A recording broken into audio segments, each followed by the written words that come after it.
Good afternoon, everyone. So tonight is the third module, which we will talk about crafting a purposeful pitch. So we have a great speaker tonight to walk us through the process, because remember, entrepreneurship is not just about a small business idea. It could be a social enterprise. It could be a nonprofit.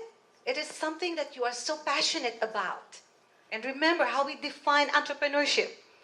Getting things done, that idea you have in mind, getting off the ground.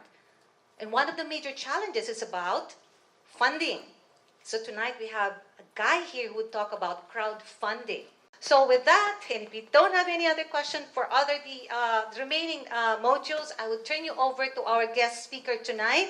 And like what I have said, we're so lucky to have a guy from Indiegogo, one of the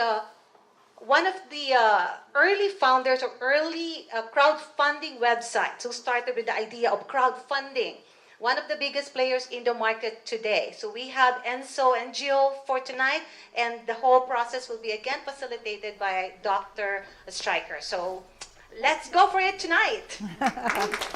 Okay. Oh, am I still wired, wireless? I'm okay? But that's only for the record, for the video, so you need this. Okay. Well, this is an entrepreneurial workshop, which means this is an opportunity to test out ideas that you learn here at the workshop. So even though we'd like you to have a wonderful, brilliant idea to pitch, we realize that ideas take time to germinate, take time to refine, and so we really want to stress that this is a workshop where you will just be familiar with the tools for generating the ideas. So don't be worried that you may not have the greatest idea from this workshop, but what we hope you'll have is an understanding of the process for generating ideas. So here's our agenda today. We're going to review the need for entrepreneurship. We'll hear from our guest speaker, Enzo Njoo. We'll talk about critical factors for starting a new enterprise, managing the entrepreneurial organization, personal, environmental, and sociological factors that impact your idea. Very important. Ideas generally don't get created in a vacuum. In this particular environment, this is somewhat of a vacuum because we're asking you to look outside of the school to come up with ideas. Generally, ideas happen on the go. So perhaps you're involved in a business and you need some sort of tool that's not out there. That would create a need for an entrepreneurial idea. But in this situation, we're going to ask you to think creatively and imaginatively and see if you can come up with a need or identify an opportunity. Not your final idea or opportunity, but just something that we can use to utilize these techniques and models. We'll talk about the importance of the founding team. So whoever you work with on your idea is very important to the idea because they're the ones that will give feedback and give substance to the idea that you have germinated. Then we're going to talk about the models that we used in the past, the empathy model. The empathy model is a very important model in entrepreneurship because it identifies what you are thinking and what the customer is thinking. Most important in business is what the customer is thinking because that's who we are pitching our product or service to. And in order to know what the customer is thinking, you really have to empathize with that particular market. So if you are trying to design a toy for a 5-year-old, you don't want to have the perspective as an adult, you really want to have a perspective as a child. And so in a lot of workshops, when they're looking at new toys and new designs, adults are crawling on the floor and engaged in play as if they are a child. Very important to empathize. We're going to use the Canvas business model, the one-page model that allows you to lay out your ideas on one page. Very helpful because really in the early stages of identifying an idea or opportunity, solving a problem, there's a lot of thoughts that come through one's head. And if we can organize it in a one-page model, it's very interesting. It'll be very useful to see how the customer connects to the value proposition and to all the other aspects in the business model. And then finally, I'll go through the sample pitch deck. So we're going to use this template here in this workshop so you can get an experience of what ideas you are going to need to transmit to your audience. So we don't expect you to be getting funding next week, but rather organize your ideas as if you were proposing to receive funding.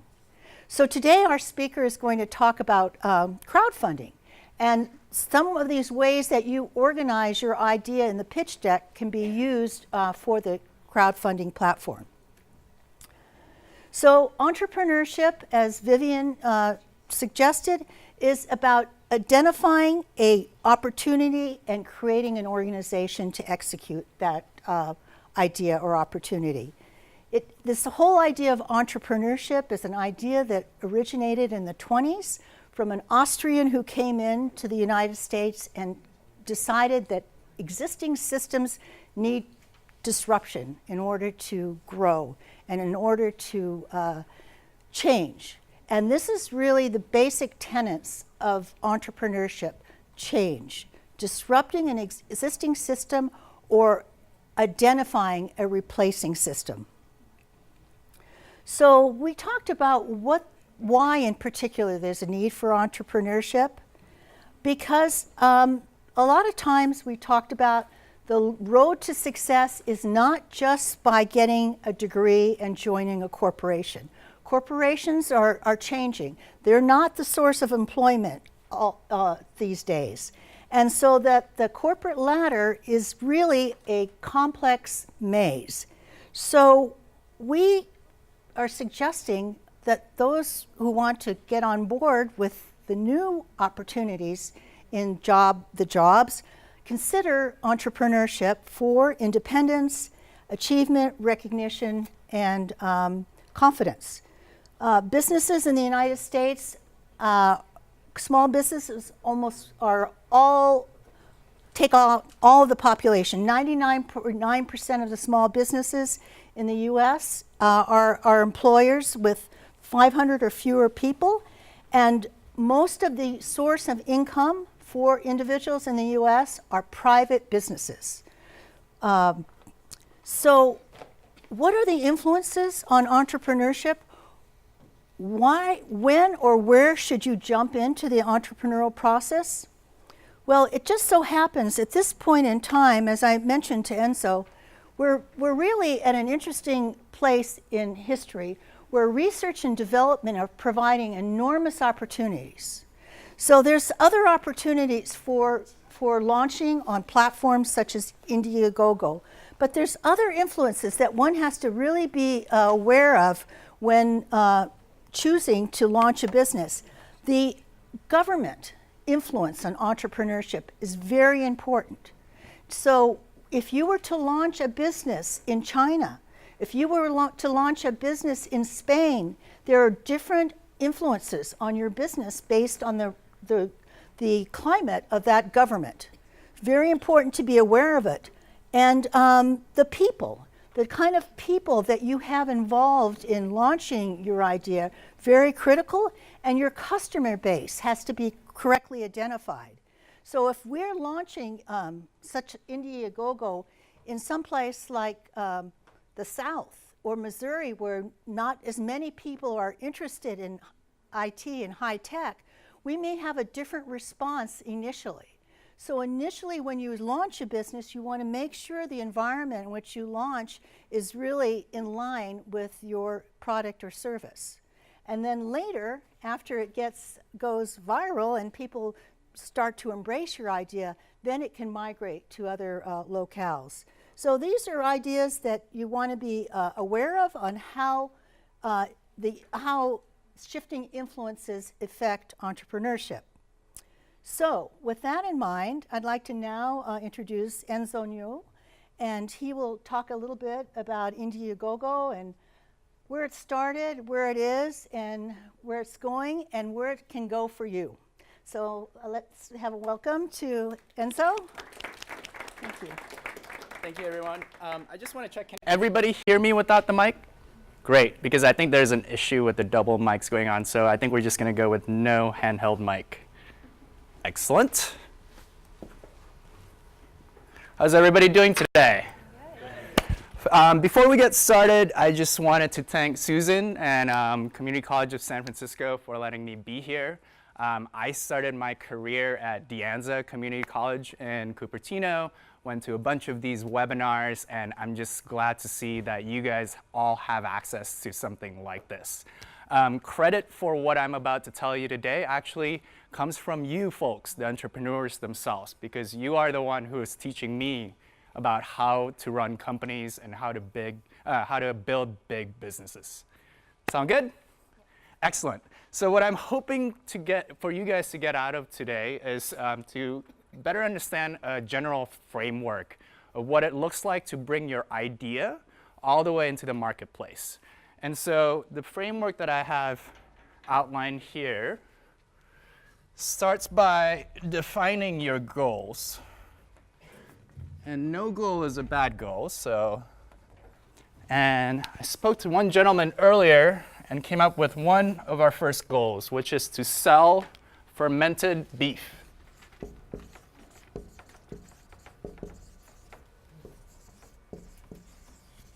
So as an entrepreneur, you are trying to sell fermented beef. Anybody else? Any ideas? Raise your hand. Any other ideas? Come on, there can't be just one idea. Come on. Yeah? Environmentally friendly balloons. Balloons, environmentally friendly balloons.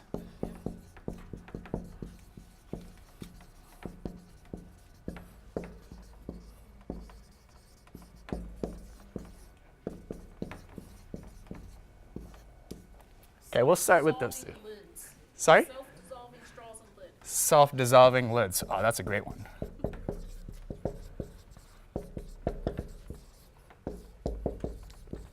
So these are all really great ideas. And as an entrepreneur, your goal is to bring each of these into the market, correct? We are in agreement with that. So the other aspect of the goal that you should be thinking about is that empathy aspect, right? What are the goals of the consumer of your product? So let's start with this one.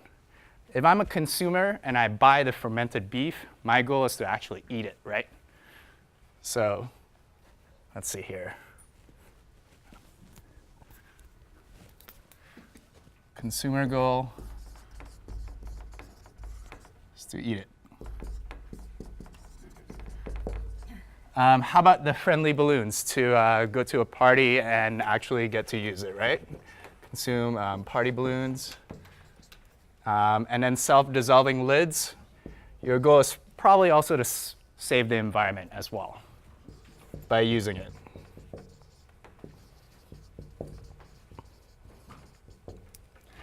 I'm going to add two other things here onto the consumer goals because it's not just to consume the product, but for them, specifically with regards to crowdfunding, they also want to feel exclusive. So exclusivity is very important.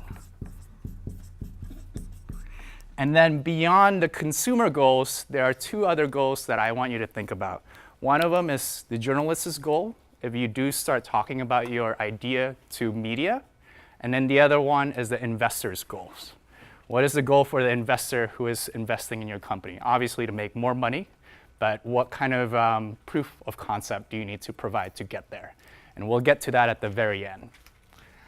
So those are the goals. Now, let's erase this because we don't have that much room.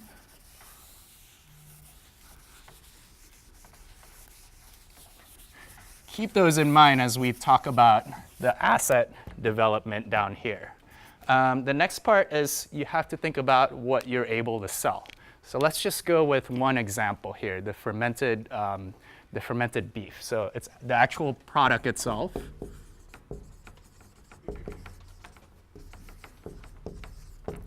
But any other ideas? If you are fermented beef entrepreneurs, what else can you sell to your consumers? How about a cookbook, right? Recipe book.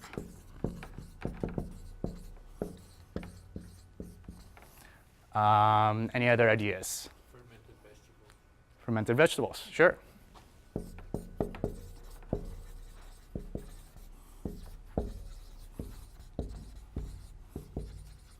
So that's the second step, is to define what you are able to sell.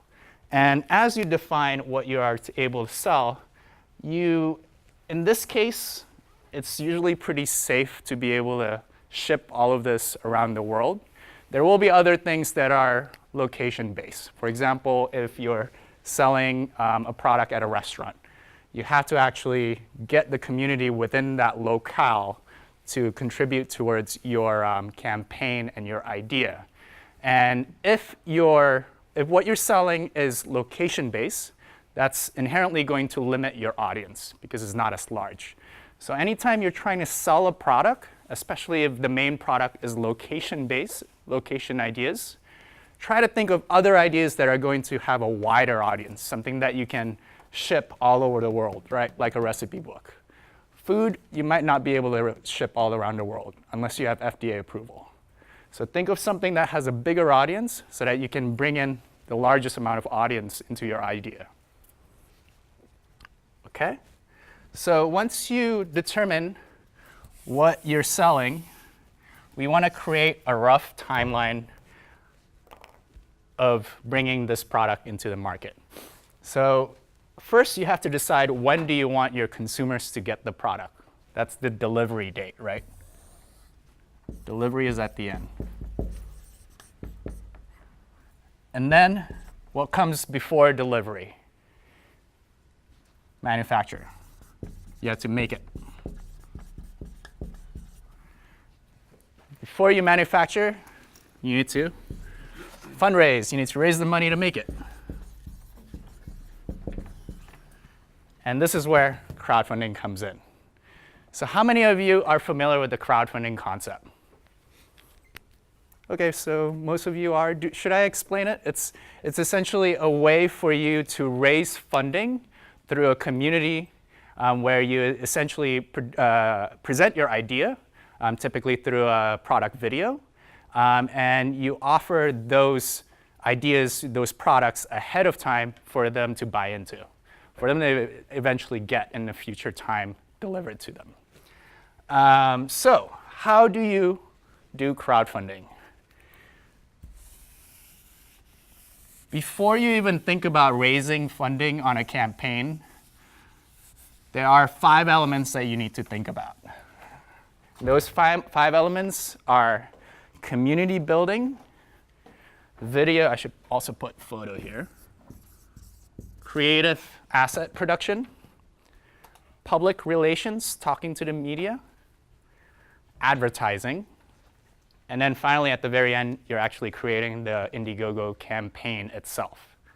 So the community building aspect of this is probably the #1 indicator of any successful crowdfunding campaign on Indiegogo. And what I mean by community is an email list that you want to build. So how do you start building an email list?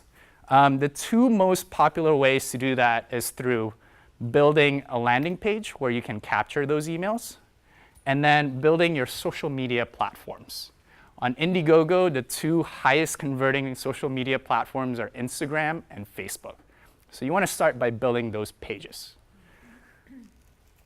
As you build those pages, you want to create content, right? You want to post your idea, tease out your idea on social media, and this is all before you actually start fundraising your funds. Think of it as if it was a sort of sandbox for you to test your assumptions. You're putting out your idea for fermented beef. Perhaps you come out with a barbecue flavor at first. You post it up there and then you see some comments, well, wouldn't it be nice to have some sweet chili lime fermented beef jerky or some chipotle flavored? So these are some of the things that you can learn through this community building aspect.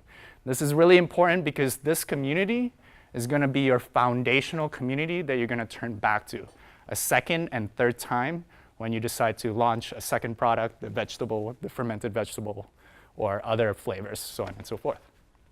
So community building, it's really important.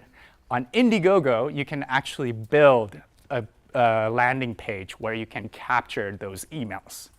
And when you do build those emails, I want you to think about back to the goals of the consumers themselves. The second goal of the consumer is to feel exclusive. So the number one reason why they will give you an email address for your idea is because they feel like they're going to be the first to know when you launch the campaign and the product, and they're also going to get the biggest discount. So those are the two reasons of how you can get an email address from someone on social media. So you get the email address, and ideally, in the weeks before you launch the campaign, you send them emails that, hey, we're about to launch. Please tell your friends, tell your family members. You'll get the biggest discount out of anybody. So that's the community building aspect. This typically takes the longest time. So if you have a really good idea already that you want to test out with your community, I suggest you start building that tomorrow, because that typically takes the longest. And continue to nurture that one too as well. The second part is video and photography. You want to produce around a 90-second to 2-minute video for your product launch. You want it to be very concise, and you want it to bridge the gap between the consumer and what you want the product to let that consumer do. A good example of this is Merrell, a hiking shoe company. They launched a campaign on Indiegogo, and when you look at their video, it wasn't really telling about the feature set of the hiking shoes. It was actually showing an individual hiking a mountain, right? So that's the kind of emotional connection you want to bridge when you create that video, is what is your product going to enable that consumer to do? And go back to the goals of the consumer when you're thinking about producing that video. Any questions so far? Cool. All right. So PR. I have a little bit of experience here. I worked at a small PR agency pitching a lot of tech journalists for about 3 years.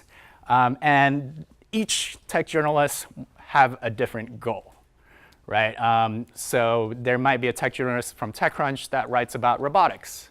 There might be a business journalist from Bloomberg that talks about the business side of the company. So when you are speaking to the media and you're telling your idea to them, you have to do research as to what the actual media journalist's goals are for talking to you.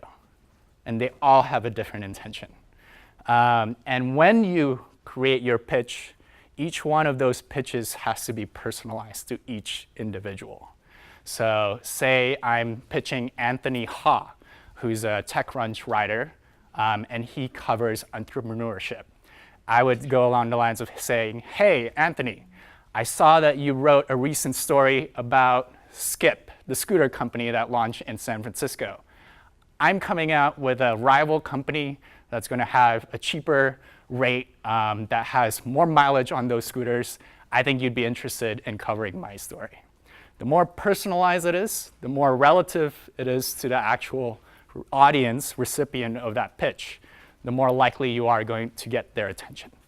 Same goes to investors probably. So that's PR. Typically PR, you should reach out to them around 2 months before you launch the campaign, because it takes about a couple of weeks to get their attention, and then they take around half a month to actually write the article. With regards to video, it also takes about 2 months, because the video producer needs to learn about your product, learn the space, figure out what your competitive differences are, all throughout the first month, write the script, finalize it, and then during the second month, they usually produce the video. And they go through multiple different iterations usually. Cool. So the fourth element is advertising. So with ads, you typically want to, in an ideal world, you do what's called A/B testing.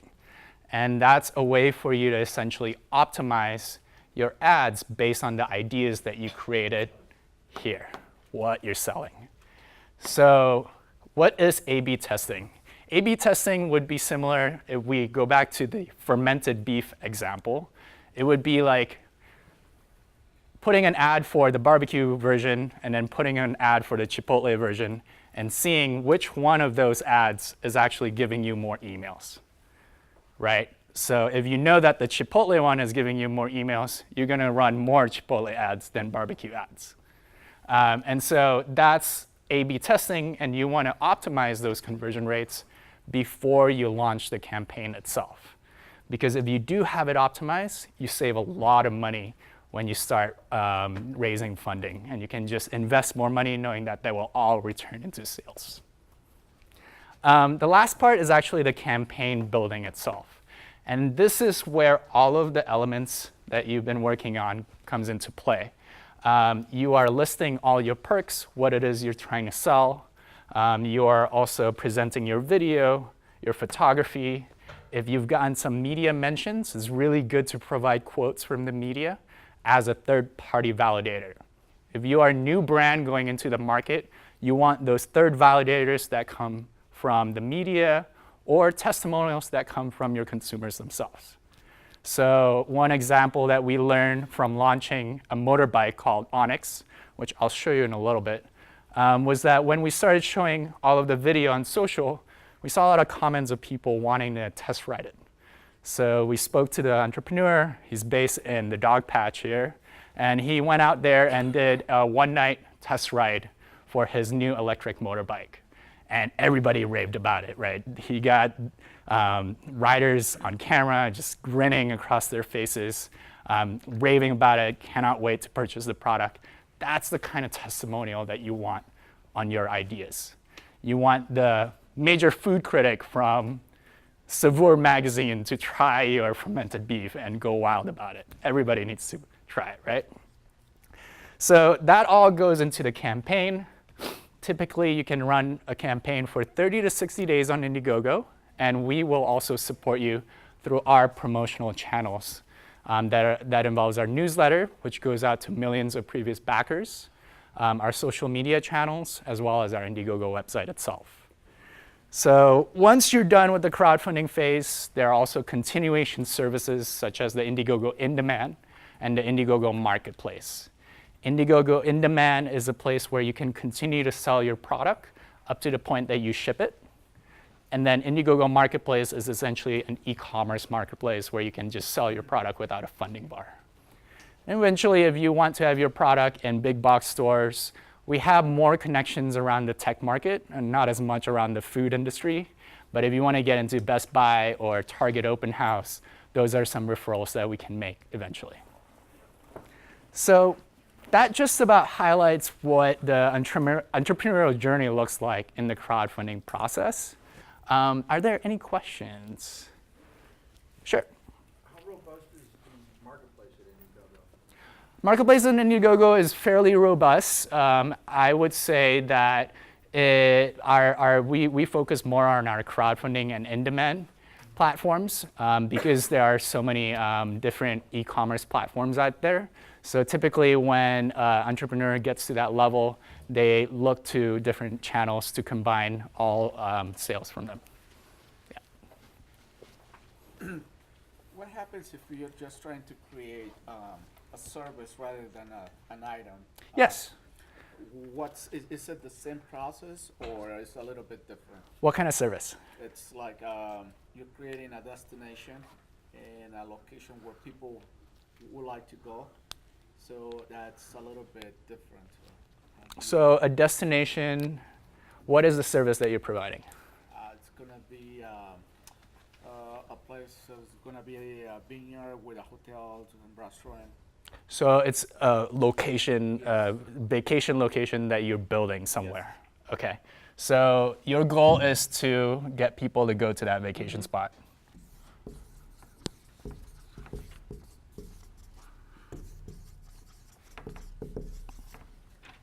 What can you sell? Tickets?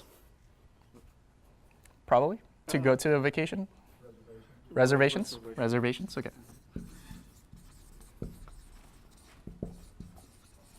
Can you create a really cool package for them instead of just staying there? Can you create like an activity package? Yes. Right, activity packages, those are like the pluses, activities.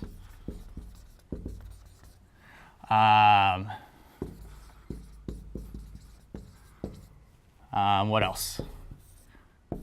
Any other ideas? Anybody else? we're helping each other out. Yeah, go ahead. Meals provided meals.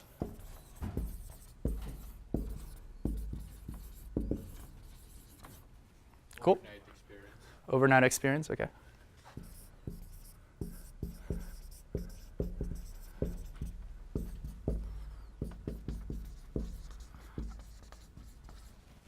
One that I'd like to add here is travel. How do you even get there to location?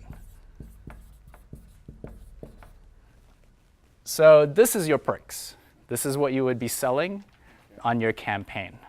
Now, I added this because you need, when it's location-based like this, you're going to have an inherently smaller community and audience because you're asking your consumer to travel somewhere to enjoy your idea, to enjoy your product, your location. And so having travel to location is important because that opens up the opportunity for essentially anyone in the world to get to that location, right? Now, the top part there is you need to think about the timeline here, about when that person gets to enjoy that perk. So with physical products, consumers are typically okay with waiting up to 6 months to get their product delivered. With experiential things like this, it has to be realistic, right? If you are building an entire island, of course they're willing to wait 1-2 years for you to actually build it and for them to be able to go. But more often than not, they want to get it back quickly. So you have to think about how long it'll take you to create this, and then when you'll be able to offer it, so that that timing is much shorter instead of the whole 6 months.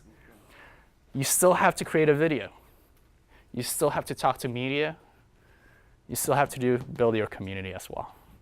Almost everything goes the same. It's just a different type of mechanic. The page looks a little bit different. Yeah. Yes? Any advice or tip for a product that will benefit social cause like, let's say, communities around the world, low-income communities? Yeah, we have a lot of really, really great nonprofit campaigns on our platform. So those are considered social good campaigns. And those are a little bit different than this because the perks that you're offering is not really something that the consumer is actually going to be able to enjoy. Is what the consumer is helping that nonprofit do, right? What was the nonprofit and social good? Not a nonprofit, it's a for-profit that has a component to help another, Oh, yes. in other. Absolutely. So let's bring in the example of Tom Shoes. Everybody knows about Tom Shoes? Tom Shoes is a company that sells a pair of shoes to consumers, and every shoe that they sell, they contribute another shoe to those in need somewhere in the world. Cotopaxi, another apparel company, also did a similar campaign on Indiegogo. I think theirs were socks. So buy one sock, we give one sock away to somebody in need. And that's really great. I think a lot of the community on Indiegogo are very responsive to social good campaigns. But sorry to be a little selfish here, if there is a for-profit component to it, the major part of the campaign needs to focus on that for-profit part. Because they're contributing more because they want that sock. But it's nice that if they are buying a sock, you're giving them another sock to somebody else. That's like the extra icing on the cake for them. Yeah. Did that answer your question? Cool. Anybody else? If there are no other questions, I'd like to show some examples really quickly before we end. Yes. Awesome. So if you remember that slide I projected just before our speaker started, we're in a very unique position right now in terms of our timing, in that we have a platform such as Indiegogo to help launch our business. Before this platform, one had to use our own means to communicate with the user community through Facebook or through relationship buildings. So now we have another source to reach out. But of course, before you reach out to your community, you really need to do diligence on your product or service. Very important to know where your product or service fits into the existing community. Is there a product or service like yours? Have you tested out the likeliness of success for your product or service? So there's a lot of background information that you really need to do before you get ready to launch. Yeah, test it with your family and friends. Those are your best guinea pigs usually. You know, family or friends are our go-to community, not only for testing, but a lot of times for funding. And if you ask entrepreneurs who are starting out where they received their initial funding, it wasn't from investors. It was from their own pocket, their own credit card, or family and friends. And this is a common way entrepreneurs start off to develop their product. So when you're ready to launch your service or your product, you really have to have some skin in the game. You have to believe in your product enough that you're willing to take on some risk. Taking on some risk means investing your own money. So when it comes down to investing your own money, one becomes very, very cautious and very careful. And of course, investors will also feel that way too. So I just wanted to show this company. Again, the founder is a professor at the art school here in San Francisco. I always forget the... Art Institute? It's not Art Institute, it's the other one. It's not Academy of Art, California College of the Arts. CCA, yeah, that's the one. And yeah, so here you have the guy doing a test drive, I think.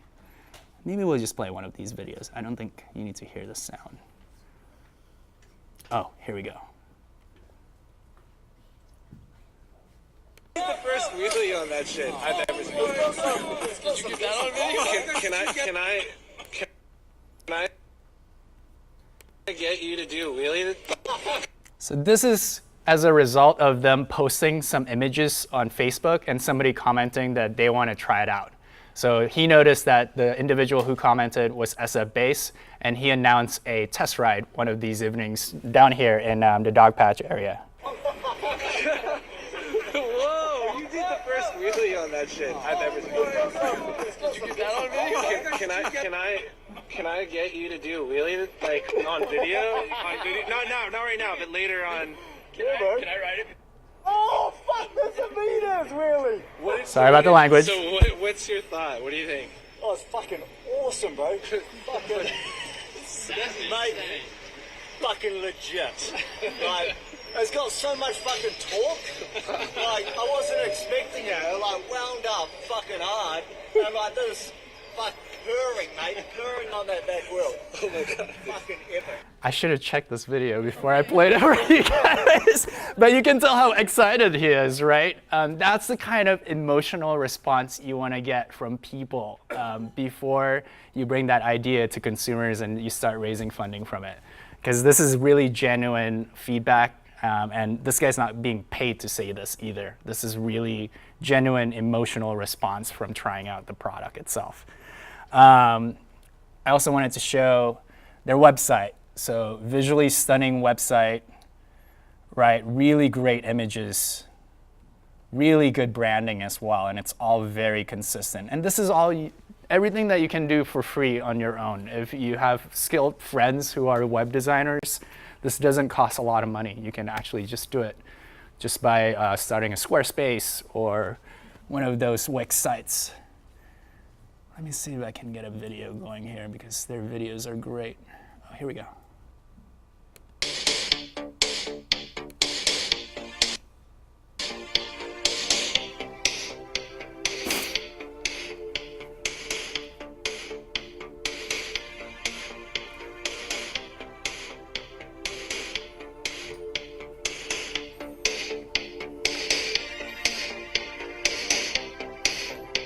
So this is the type of video that they produce for the actual launch of the campaign to bridge that gap between the product and the consumer. And then finally, I just wanted to quickly show their Indiegogo campaign page. This is where everything comes together, right? The videos up here, the offerings that he's providing for those perks in return for the funds are on the right-hand side. So you can see that there are multiple different tiers in pricing. That's where the exclusivity and discounts come in. You want to create multiple tiers of discounts so that the first comers of the campaign page itself, the first contributors, are going to get the biggest discount. They feel much better, and they will contribute quicker because of that. One thing I also wanted to point out up here is this dirt bike kit. This was created as a stretch goal. So initially, the campaign goal was around $200,000. Actually, not 200,000. I think it's much lower than that. 264. It was around $100,000. And they were able to reach that fairly quickly on the basis of sales of this bike itself. And then they announced that if everybody shared the campaign with their friends, family members, and all together we raised $200,000, we're going to unlock this new kit so that you can contribute to it and get a dirt bike kit. So that's a way for you to extend the momentum of the campaign and create those artificial bumps in momentum and contributions. And then one other thing I also wanted to show, third-party validators. All of the press that he got from pitching the media. Uncrate is a really great one for men's products. Electrek, so he did his own work here. This is probably the #1 blog when it comes to electric vehicle transport. So he did his research, what kind of blogs, where are his consumers reading information from? So blogs like this, Gear Patrol. So keep in mind, media as a third-party validator is a really important asset. Alrighty, I think those are all the things that I wanted to share with you today. Any last-minute questions? Yes? Did they do this in-house or outsourced to agency? This was actually mostly in-house. Again, the founder is a professor at CCA, so he had a lot of creative friends. He himself is a videographer, so he took his prototype, a couple other guys, all the way to Moab, Utah, and had a whole week of just getting footage. Did this one for 30 days or longer? This one ran for 60 days, and it actually currently is in demand. So as I mentioned earlier, there are 3 phases to the Indiegogo platform, starting with crowdfunding, in-demand, and marketplace. So once your crowdfunding campaign is over and you've reached your goal, you can continue to sell your product on in-demand, and this is currently live and available. Do you think 30 days or 60 days is better, or what? It's a good question. So I typically recommend campaigners set their goal as a 30-day goal when they open up the campaign. And on the 3rd week, we'll reassess how the campaign is doing. Typically, I always recommend to extend all the way to 60 days and then make an update saying that, hey, to your consumers, we've seen a lot of demand. We know a lot of people want to buy this product, so we're going to extend it for another 30 days. So you get a chance to do so. Your friends get the chance to do so. Maybe if you extend it for another 30 days, that's when you create a referral contest, where if you share the product and somebody buys it, you may get a little something bonus for free. Yeah. Yes, my question was like that. How can we want to funding if you want to create one product? Zero time, like you want to first produce one product. Yes. In the beginning, but you have 0 funding. Yeah, and you don't have anything, and you want to start at the beginning. Yeah. So I think we're going before crowdfunding even starts, and how do you actually create your first prototype? That's going to have to come in either from your own personal investment or your friends and family, because they're your first advocates, right? You create that first prototype. As Susan mentioned, when it comes to R&D here in San Francisco, we have a lot of outlets up in San Francisco that can help you with prototyping, 3D printing shops. CNC's workshops. They're all available for you to use to create at least a viable looks-like prototype that you can go out to the market with. But that first prototype has to come from your own funds. Yes, I can look, for example, for something more involve the technology, like a little bit of the computers and a little bit of other stuff, and they kind of together. And those things, you just be like a modeling it. Of course, I can use others to picture it, but for producing some stuff like a special, like not simple like a bike, but a little bit more specific required stuff, need to more work on it, and that's not easily you can do it as my own, because those at least could require at least $1 million. Yeah, yeah. For that stuff, if you have that things, how you can do that? Yeah, so I think you're asking about how do you approach big-time investors to fund more complicated ideas like that. And that's a little tough to answer because it's almost a chicken and the egg problem, because the investor is going to want to find proof for it to be worth it for them to invest in that idea. You can find those people, like, and how do you, for example, is it like a universities, like I know universities? Yes, so you can find those individuals at VC events. So if you do a little bit of research on the internet, if it's a hardware-related product, Bolt, B-O-L-T, is a really big one up in the Embarcadero. Their headquarters is in Boston, but they have a satellite office here at the Autodesk office. Really great shop, by the way, about $20 million worth of machines in there just to create prototypes.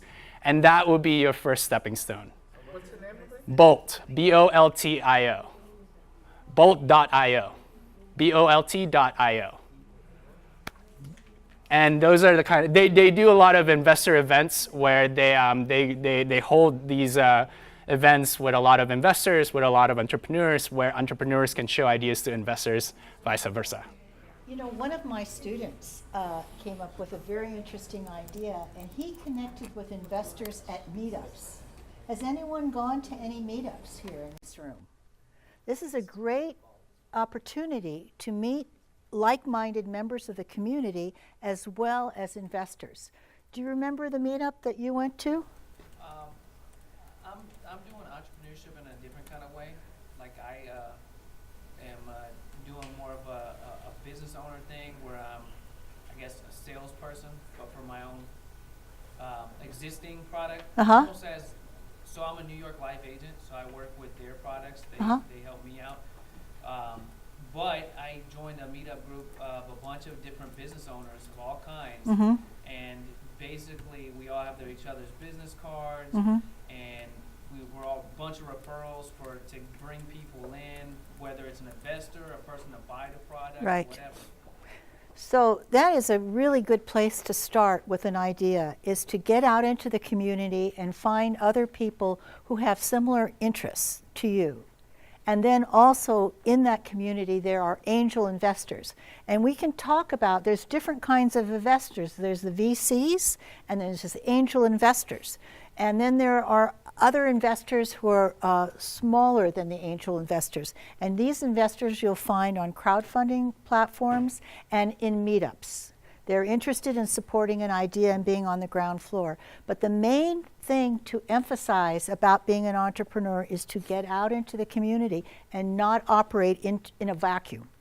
That's a very limiting condition, where you don't have contact with people out in the community who are doing similar things. Because every relationship you build out in the community will result in multiple relationships. You may know someone who knows a guy who knows a guy, and through those connections you will find success. This is entrepreneurship is a relationship building type of operation, where the more people in your community, the more likely you will find success, and we will find the assistance for your success. Thank you. So, yeah. And just wanted to add, as a resource, this is a good stepping stone into the hardware community in San Francisco. It's a really large community called Hardware Massive. This is their website. If you look up Hardware Massive events on meetup.com, you'll find their happy hours. You get to go have a drink for free and talk hardware with people in the industry. And 3 other VCs that focus in hardware. Lemnos, this is based in Dogpatch. They helped launch a tea brewing device called Tiforia with me, actually. It was a lot of fun. Bolt, these guys actually were the guys behind Tonal, which is the Peloton for weight training. And then Playground Global, Andy Rubin's VC based in Palo Alto. Andy Rubin's the creator of Android. So here's another hardware VC that is located here in the Bay Area, and they all do events.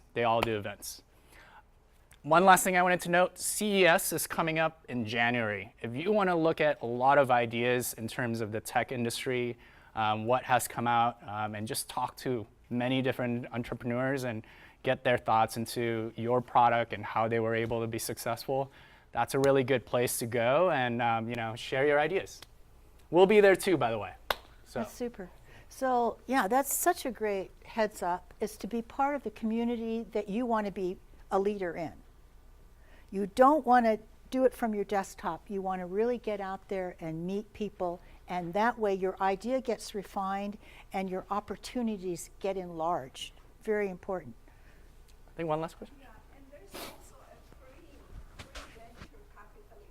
You can go to all government agencies, and all government agencies has the thing called Small Business Incubation Research, or the SDTR.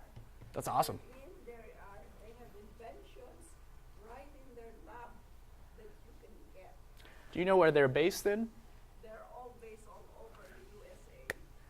Cool. I think we need a resource page Yeah. based on this conversation. Yeah, is that a good And idea? thank you back there for your question, because we really want to make sure you feel that you have access to all these ideas that have come up. So we are, I'm sorry, Susan. So one of the things I wanted to mention that we are developing a resource page. So those of you that are attending that links, websites, agencies, organizations, send it over. You have entrepreneurship website, right? Email address, send it to us. We're going to start a link over there, and we're going to post all our speakers' information if they allow us their contact information. So you guys are more than welcome to reach out. And also, community colleges, they all have their own resource too.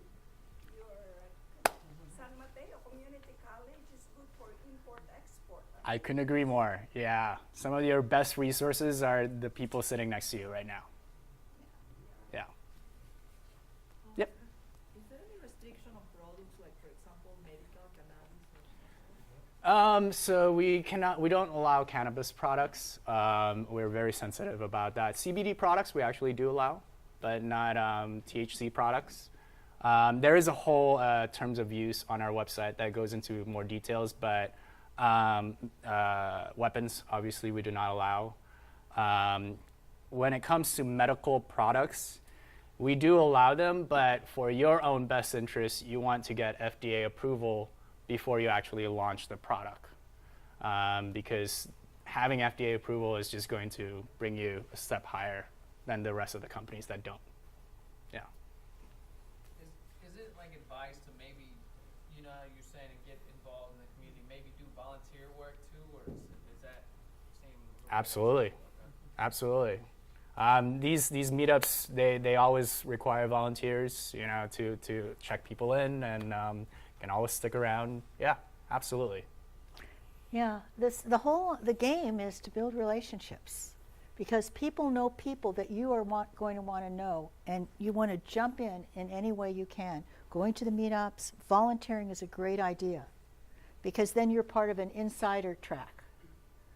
And I would say, to add to that, I would never discount any relationship. Make sure you keep having that relationship in the future, because you never know when that's going to come into a useful time. Yeah. I want to thank you so much for having patience to show your video. Oh, yeah, no Because worries. everyone knows that a picture is worth a million words. And when we see a video, it's extremely compelling. And so I tell my students, when they launch their websites, insert videos. That really puts a very direct connection to the viewer and whatever's being viewed. And by the way, you can launch a website quite easily on your own using Wix. Not a commercial for Wix, but there are other WordPress, there's other websites that you can use, and where you can import videos, import pictures, voiceover. There's a lot of tools now for you to create a really strong business prototype without bringing in the experts to write specialty websites. Here at the community college, like she says. Yeah. One other thing I do want to end with is, let's just ask. So when you guys are funding, what are you looking for? We look for, that's a really good question, thank you. We look for your community, how big your email list is, and we compare that to your actual funding goal. So let's just go for an example. You're trying to raise $1 million for a $100 product. That means that you need to sell 10,000 units of that product. And not to scare you, but your email list typically on average only converts at a 5% rate. So for you to be confident that your email list will produce those 10,000 units in sales, you actually have to build a 200,000 email list. That's for a $100 product, $1 million goal. Now, there are many shortcuts to that $200,000 number outside of the actual community building that you're doing on social media. Influencers, people who have millions of followers on Instagram, if they can be ambassadors of your product and share that product within their own community, that's an easy way for you to get high up to those numbers that you need. So community size is one. What's your budget for advertising as well? So you do want to have a healthy enough budget because you want to push the advertising. Again, you're not investing all of that up front, only when you know it's performing well. Those are the two big ones. We can typically determine how successful you're going to be by the size of your community. What percentage do you take? We take a 5% fee for any funds that are raised on the Indiegogo platform. That's just our standard fee for running a campaign on the platform. Now, if your campaign is doing particularly well, what I mean by that, it's raising upwards of $150,000, then there are opportunities where we promote your campaign within our own Indiegogo community. We have millions of backers that come from all over the world. In fact, 40% of all our transactions go across the border. So there are a lot of international consumers as well as campaigners that are on the platform. And we provide more opportunities for promotions if your campaign is converting well within those communities. And do you give feedback? So let's just say, Yes. my lid. Yes. So my email is enzo@indiegogo.com. If anybody has ever any questions or just want to chat about your ideas, get some feedback on those pitches, feel free to reach out. If you are interested in launching a campaign on Indiegogo, preferably reach out to me around 4 to 6 months before you decide on launching that. And then we can work together on a more detailed rough draft of your timeline. We can provide you with references to any individual that you need to help you build your campaign. Trust the community around you at first, but if you need other resources outside of that, videographers, PR representatives, advertising experts, we have the resources that we can provide you with for those as well. Yeah. All right. Thank you so much. Absolutely. Thank you so much for having me. Thanks, everyone. Take care. Have a good evening. Sweet. So I want to leave a certain amount of time for you to do the workshop exercise, which is to ideate a product and use the Canvas business model. But before we do this, I just want to go through a high-level view of entrepreneurship so that you have this larger picture of where you're going.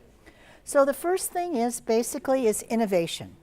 This is where you have to innovate a product and a triggering event. So this is, by looking at this overall map, will help you understand really where you're going.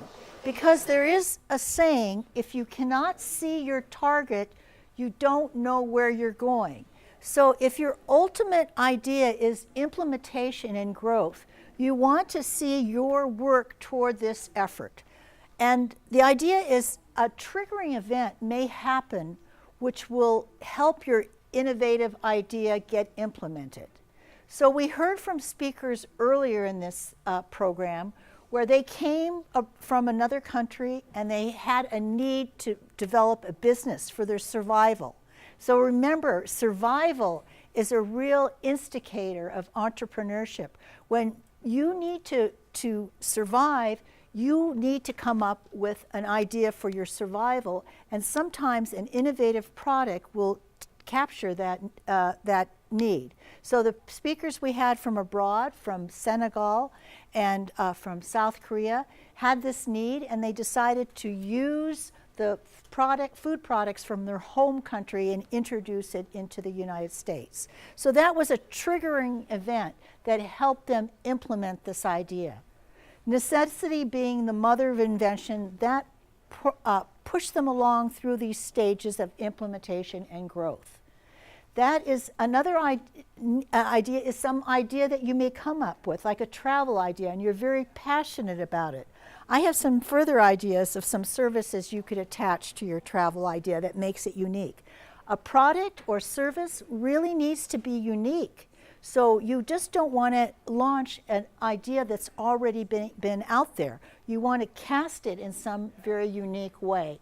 And usually what will really promote it is your passion about this particular product or service, either a need or a passion. So we're going to look at your needs and passion when we use this Canvas business model in a moment. Personal attributes. These are factors that will influence you as an entrepreneur. You want to make sure you kind of reflect on these as you work on your progress. Do you have a desire for financial success? Do you have a desire for self-realization? Do you have a desire for recognition? Do you have a joy for innovation? And are you able to tolerate a little risk? So when we talked about investing your own money and the money of your family and friends, that means you're taking a little risk. And what are the local environmental factors? We mentioned here in the Bay Area, a lot of us are of entrepreneurial mindset. We are open to change. We are not committed to how things are done in the past. We're willing to disrupt the past and come up with a new idea. So we are in that environment that entrepreneurship is possible. And we're in that culture that's possible. And the other question is, what about your family? Some of you are married and have children. You really have to assess the risk that you're taking on as being an entrepreneur when you have certain responsibilities. So very briefly, these are components of success. You need resources, you need an opportunity, and you need you, the entrepreneur, you are the important ingredient in this whole mix. You are the one who's willing to work and those long nights. You are the person that's willing to put themselves out and go to meetups and start building your social network. Very important to build your social network. We heard from Indiegogo, they require a list of, 200, how many thousand contacts in your Facebook account? You need to build up your social network because you need to create a community in which to pitch your ideas. So these are things that you really have to consider: your financial reality, your contacts in your network, and always to reach out for advice and feedback. So we talk just a little bit about how you get money. How do you get money for your ideas? From your family or your friends? You either take their money and say, I will pay you back, or you say, if you give me your money, I will allow you to share some of the equity in my company. So equity sharing, we see that on Shark Tank all the time. They'll give people money, but they want equity. So you have to decide how you want to play that, if you want to give away your company or take on debt. So once again, this is another idea of how you visualize the opportunity. You see yourself, you see the competition, you see the market. This is a very, very important part of entrepreneurship, and I always stress this. This is the due diligence part of the whole process. You really have to be a realist. You cannot approach entrepreneurship with blinders and say, I have the best idea and I'm going to go for it and I'm just going to work hard and just go for it. No, you have to see how your idea fits in the context of the marketplace and the competition. Please do not spend endless hours pursuing an idea unless you consider the market and your competition. Resources, you know, your personality, your time, your experience, your energy, your passion. Some people have more passion than they have time. Some people have more energy than they have personality, and so forth. But these all add together to create a huge resource for you as an entrepreneur. And then there's Eidm Multiplication. So we talk about an entrepreneur, you have an idea, you have a great idea, but you act small. You take that idea and you test it out in some focus group.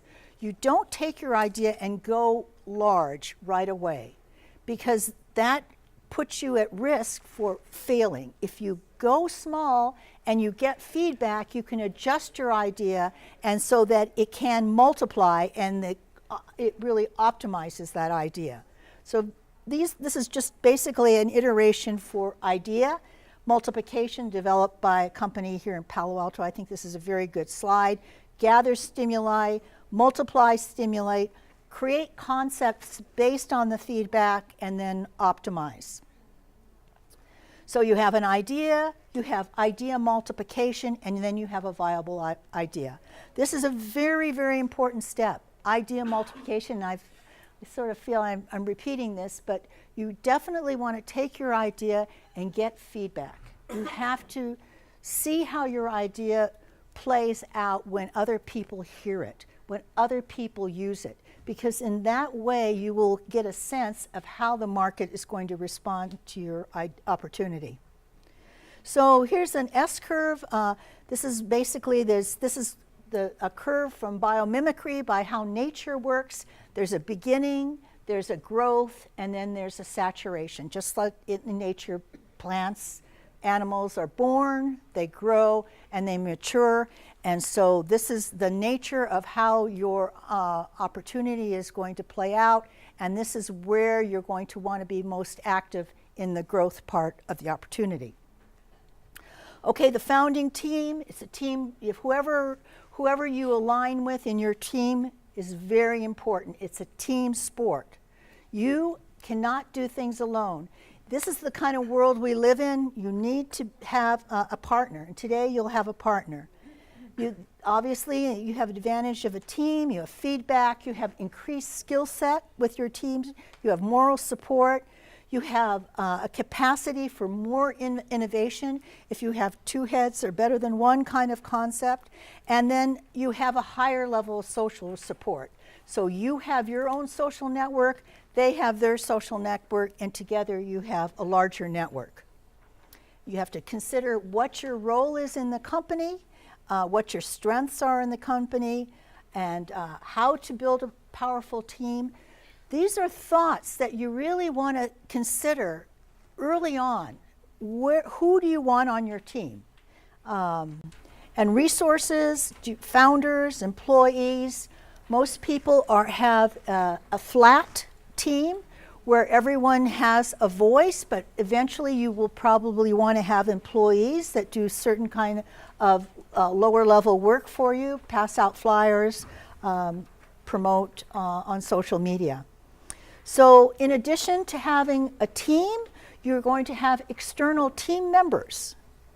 So we were talking about learning about accounting, learning about business law, learning about software. You don't need to be an expert at all these, but as we heard, it's good to be familiar with how these particular subjects translate into the entrepreneurial role, because these people who you are going to designate as your experts will be part of your virtual team. They won't be part of your everyday team, but you really need to know how they roll. So if you're having accountants do your accounting for you, you have to have a basic understanding how that works, how profit and loss works, how cash flow works, in order to manage them. So you as the entrepreneur are sort of a manager on steroids. You're a manager with a vision, but unless and it's a very difficult job at first to be a manager and a visionary, but because you don't have the resources, you really have to do both. And in order to effectively do both, you really have to understand what you need to manage. What are the problems faced with startups and business teams? Burnout. It's so much work, there's so much involved, people get burned out. So you really have to pace yourself. Family pressure. Family pressure, you're taking too much time doing your project away from the family. We need you. And here's the other one is interpersonal conflicts. Within a team, this is a really deal breaker where people just can't get along. And that's a real issue in general. In business in general, people can't get along. So somehow when you choose your founding team, you have to choose people that you can logically work with. So just as a recap, entrepreneurship is a team sport. You need to determine who will be on the team, and you have to create a culture that the team can focus on. So remember, you are the entrepreneur with the vision, and you're also the manager. So as a manager, you have to really create a very positive, upbeat culture for your team members to work in, because this environment helps promote your product or service. And maintaining this team is an ongoing effort. So you as an entrepreneur can't just launch an idea and expect it to go on automatic pilot. You have to be part of the whole process of managing that idea. So that's a big role, and that's why we have a lot of burnout. I like to sort of stop my slideshow right now, because I really want you to have an experience of using some of these models that I've brought with me. And so I'd like to ask you to form a team of 2 people, perhaps, and we can just walk through this model and see if you can ideate a product or service in a very short time. Some of you have come to class already with an idea, and that's great. So, but what I'd like you to do is get a little practice in using the business model, and then after we go through that model, we're going to go through the pitch deck that we're going to ask you to prepare for the next module.